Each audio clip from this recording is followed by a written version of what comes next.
Hello mga besh! Sa hindi pa po nakasubscribe dyan, beke naman, like and subscribe!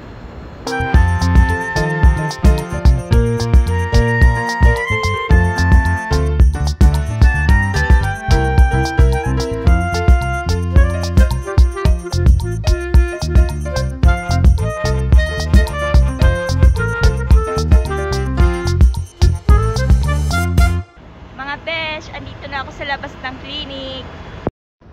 Excited na po ako. Makakangipin na po yung best nyo. Ngayon na po ilalagay yung fixed bridge na pinagawa ko dito sa taas na walang ngipin. O, diba? Ang arte ng best nyo. Mga besh, andito na ako sa loob ng clinic. Hintay-hintay muna. Relax-relax muna ang besh nyo. May patient pa kasi si Doc kaya ganun, hintay-hintay muna. Kung nakikita niyo sa likuran ko, may halaman dyan. Ang ganda mga besh. Oh. See? Kala ko totoo plastic pala. Tulad ng ibang friend kong plastic. Oh, ganun. Kaloka.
Diba? Ang ganda na ng smile ng besh nyo. Yung nagastos ko po sa pagpagawa ng fixed bridge ay 5,400 riyal. O, diba? Bongga, ang laki mga besh. Pero solid naman po kasi ang ganda ng smile ng besh nyo. Kompleto na yung ngipin. Hindi na po ako maiyang mag-smile kasi dati wala akong ngipin dito. O, diba? Ang ganda. Mga besh, dito na po nagtatapos yung vlog ko. Sa mga hindi pa po nakapag-subscribe dyan, beke naman, like and subscribe. Thank you for watching. Bye-bye!